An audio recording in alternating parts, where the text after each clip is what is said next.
Hello EDS Expert Data Service Master ကြိုဆိုပါရစေဒီနေ့ကတော့ပထမဆုံးပေါ့နော် Excel ကိုပထမဆုံးစပြီးတော့မှလေ့လာမဲ့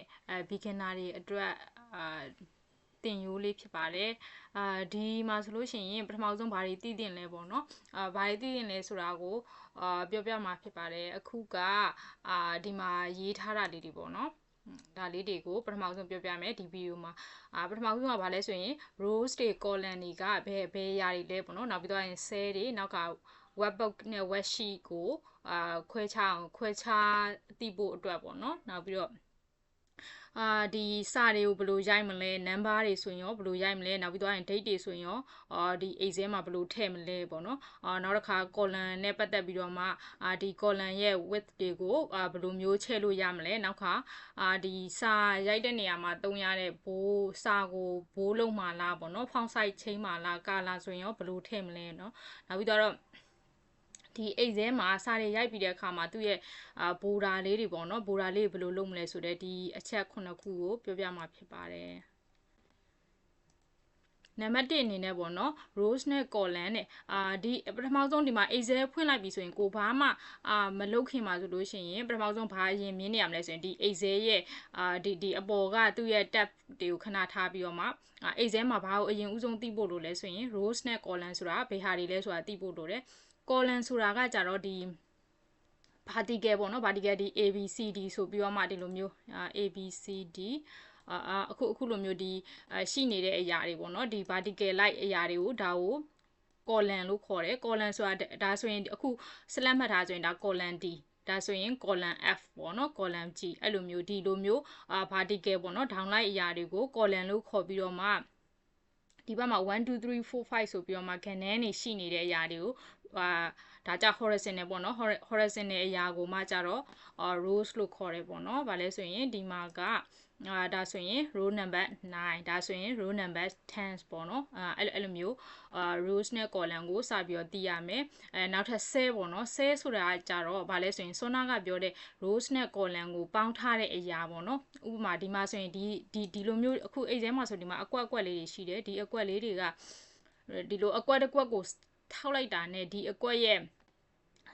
ဗာလဲ cell ပေါ့နော်ဒီအကွက်တစ်ကွက်ကိုထောက်တယ်ဒါဆိုရင် cell တစ်ခုကိုထောက်တာဒါလဲ cell တစ်ခုကိုထောက်တာအဲ့ဆိုရင်ဒီ cell မှာက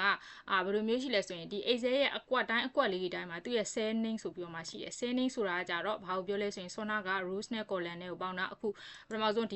ဒီ cell လေးကိုထောက်လိုက်တယ်ဒါဆိုရင်သူ့ရဲ့ column ကကြတော့ column name က A သူ့ရဲ့ row name ကကြတော့1အဲ့ဆိုရင်သူ့ရဲ့ cell name က A1 ဒါဆိုလို့ရှိရင်ဒီမှာကcolumn က B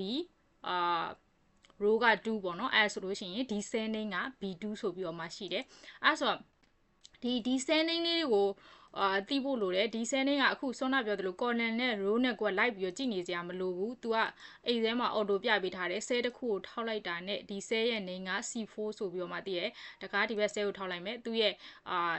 ဒီ cell name ပေါ့နော်ဒီတွဲဆိုတဲ့အရာကဒီဘက်ဒီတောင်လေးမှာပေါ့နော်ဒီမှာဆိုရင်ဒီတွဲဆိုပြီးတော့မှပြထားတယ်ဒါက cell ရဲ့ cell name လေးပေါ့နော်ဒါ cell name လေးတွေပြထားဖြစ်တယ်နောက်တစ်ခါ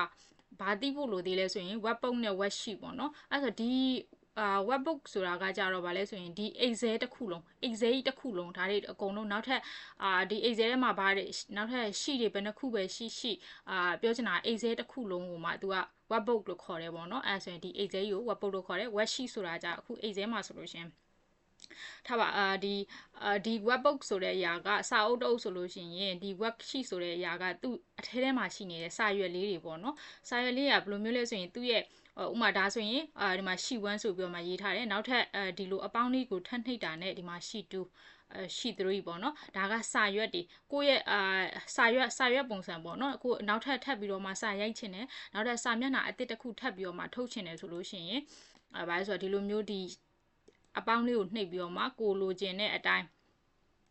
လှုပ်လိုက်အောင်ပဲပေါ့နော်နောက်ထပ်ကိုယ့်ရဲ့စာရွက်အသစ်ပေါ့နော်စာရွက်အသစ်ထပ်ယူတယ်လို့မျိုးပဲရှိအသစ်ထပ်ယူတယ်လို့ခေါ်တယ်အဲ့ဆိုရင်သူ့ရဲ့နာမည်လေးတွေကိုဒါကိုကြတော့ရှိလို့ခေါ်တယ်ဒီမှာလည်းပြောထားတယ်ရှိ1 2 3 4ပေါ့နော်အဲ့ဆိုရင်ဒါလေးတွေကိုရှိလို့ခေါ်တယ်ဒီ Excel တစ်ခုလုံးကို webbook လို့ခေါ်တယ်ပေါ့နော်ဒါလေးတွေကသိထားတယ်နောက်ဆိုလို့ရှိရင်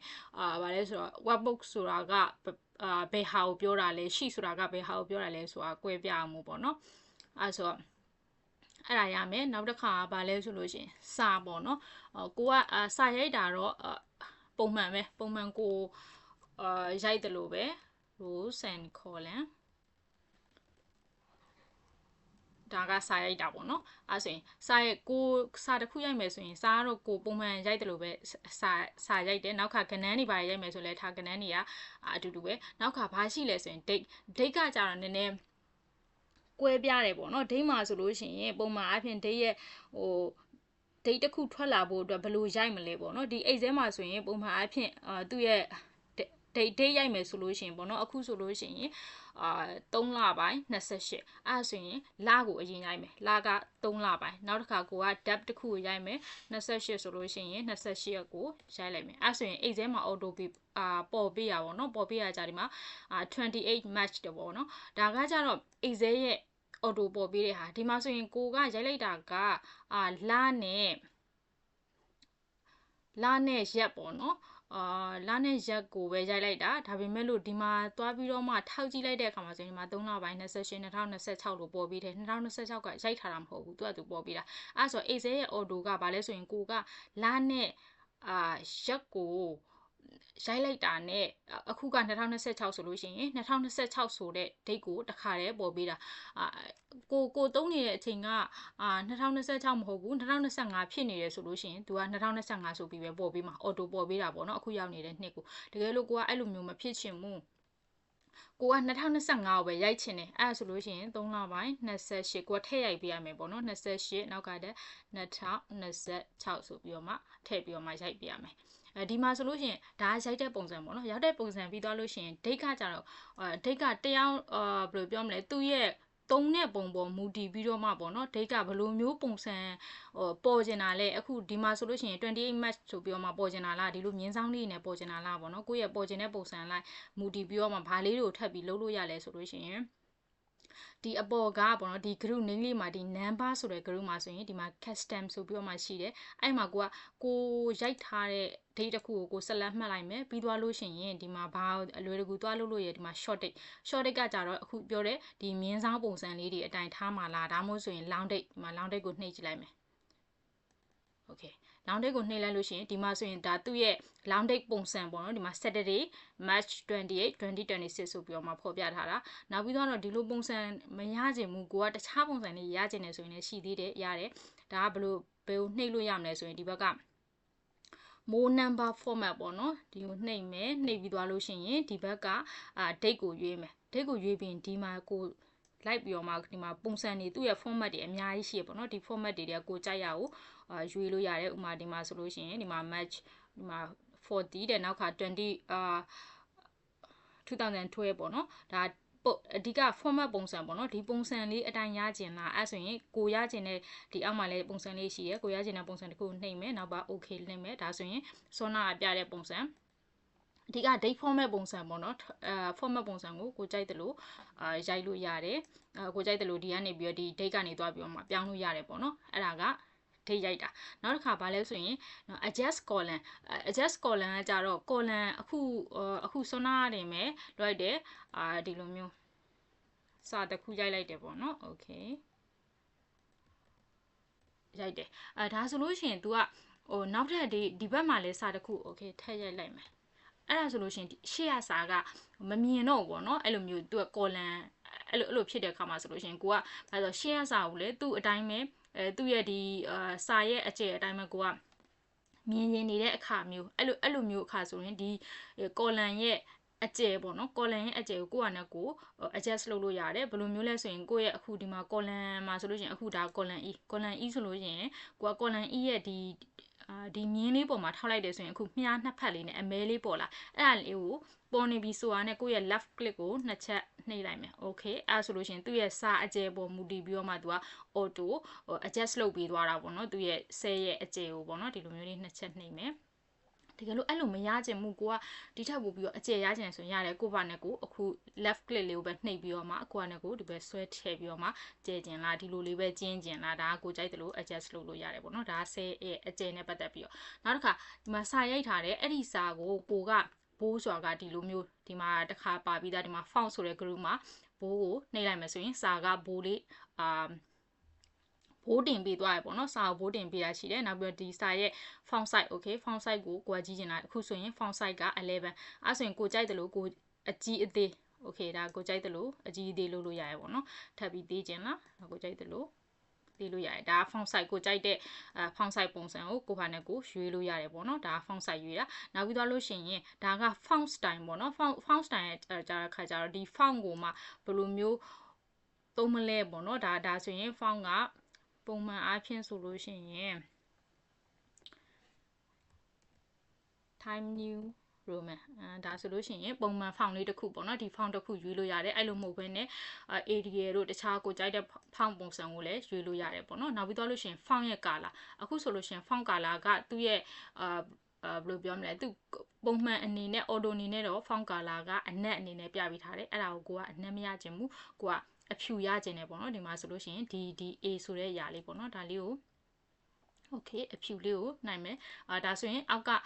သူ့ရဲ့ background ကလည်းအဖြူဖြစ်နေလို့ဒါမပေါ်တာနောက်ထပ်တခြား color ကိုကိုကအပြာရောင်လေးဆိုလို့ရှိရင်လည်းဒါအပြာရောင်လေးပေါ့နော်ဒါ font ရဲ့ color ပြောင်းတာနောက်တစ်ခါ font color ဖြစ်တယ်လို့ဘာလုပ်လို့ရသေးလဲဆိုလို့ရှိရင်သူ့ရဲ့ဒီ cell ရဲ့ color ပေါ့နော် cell color အခုပြောရရင် background color ပေါ့နော် background color ကိုလည်းကိုကဒီမှာသွားပြီးတော့မှရွေးလို့ရတယ်ကိုကဒီမှာအဝါရောင်လေးရွေးလိုက်မလား okay ဒါ cell ရဲ့ background color ပေါ့နော်ဒီဘက်ကA ဆိုတဲ့အရာကကြတော့ font color ပေါ့နော်ကိုကဘယ်ဟာက font color လဲဘယ်ဟာက cell color လဲသိချင်ကိုကဒီပေါ်မှာတစ်ချက်ထောက်လိုက်မယ်ထောက်လိုက်တဲ့မြားလေးကိုတင်လိုက်အောင်မယ်အဲ့ဒါဆိုလို့ရှိရင်သူရဲ့ဒီမှာဆိုရင်ဒါ font color လုပ်တဲ့ဟာပေါ့နော်အဲ့လိုမျိုးလေးတွေသူရဲ့စာလေးပေါ်ပေးတယ်ဒီမှာဆိုရင် face color ပေါ့နော်ဒီ cell ရဲ့ background color လေးကိုလုပ်ပေးတာနောက်ထပ်တစ်ခုကဘာရှိသေးလဲဆိုရင်ကိုကဒီမှာဆိုလို့ရှိရင် sorry ကိုကဒီမှာဘာလုပ်လို့ရလဲဆိုလို့ရှိရင်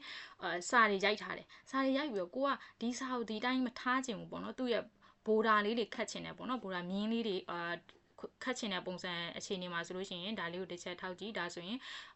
ဘိုဒါနဲ့ပတ်သက်ပြီးတော့မှကိုကဒီမှာဘိုဒါကိုအပြည့်ခတ်မှာလား okay ဒါဘိုဒါအပြည့်ခတ်တာအခုကလုံးဝဘာလို့ဒီကအနီရောင်ဖြစ်နေလဲဆိုရင်ဒီမှာအောက်ဆုံးက line color ကိုအနီရောင်ရွေးထားလို့ဒီမှာအနက်ရောင်ရွေးလိုက်မယ်နောက်ပြီးတော့လို့ရှိရင်ကိုကဒီလိုညင်းနေပဲလှုပ်ဒါမှမဟုတ်လို့ရှင်လဲဆက်လက်မှတ်မယ် okay ဒါဆိုလို့ရှိရင်ဒီမှာအနက်ရောင်ဖြစ်သွားပြီပေါ့နော်အဲဆိုတော့ तू ကဒီဘိုဒါခတ်တဲ့နေရာမှာသုံးမယ်ဆိုလို့ရှိရင်ဒီမှာဘိုဒါကိုကြိုက်တယ်လို့ဒီမှာ bottom ဘိုဒါဆိုတာအောက်လေးပဲခတ်မှာလားပေါ့နော်အပေါ်ခတ်မှာလားဒါမှမဟုတ်လို့ရှိရင် all ဘိုဒါခတ်မှာလားဒါမှမဟုတ်လို့ရှိရင် no ဘိုဒါပဲထားမှာလားပေါ့နော်ကိုကြိုက်တဲ့ຢာကိုဆက်လက်မှတ်လိုက်မယ်ဆက်လက်မှတ်ပြီးတော့မှno ဘိုဒါဆိုပြီးတော့ပြောင်းလို့ရတယ်ပေါ့နော်ဆောနာကအဲ့ဒါနဲ့ဗာလေးကြံခဲ့လဲဆိုရင်ဆက်လက်မှတ်တာပေါ့နော်ဆက်လက်မှတ်တာကပုံမှန်အပြင်ဆဲတစ်ခုကိုဆက်လက်မှတ်မယ်ဆိုရင်ဒီဆဲကွက်ပေါ်မှာကိုကထောက်လိုက်တာနဲ့အခုလိုမျိုးအပေါင်းပုံစံလေးပေါ်လာတယ်အဲ့မှာကိုကလက်ကလစ်ကနေဖိပြီးတော့မှဒီလိုကိုကြိုက်တဲ့နေရာအထိဆွဲသွားလို့ရတယ်ဒီလိုဆွဲအဲ့လိုမျိုးဒါဆက်လက်မှတ်တာပေါ့နော်အဲ့လိုဆက်လက်မှတ်လို့လည်းရတယ်လို့နောက်ထပ်ဘာလို့ရလဲဆိုရင်ကိုကဒါအခုရိုက်တဲ့နေရာလေးကိုအကုန်လုံးရိုက်ချင်တယ်ဆိုရင်ဆဲဒီပုံမှာဒီစာရေးပေါ်မှာအကွက်တစ်ခုကိုဆက်လက်မှတ်မယ်ပြီးရင် keyboard ကနေ control A ဆိုပြီးတော့နှိပ်လိုက်မယ်ဒါဆိုလို့ရှိရင်သူ့ရဲ့ဒီစာအကုန်လုံးကိုဆက်လက်မှတ်ပေးတာပေါ့နော်ဒါဆက်လက်မှတ်တဲ့ပုံစံလေးပါကဲပါဒီလောက်ပါပဲကျေးဇူးတင်ပါတယ်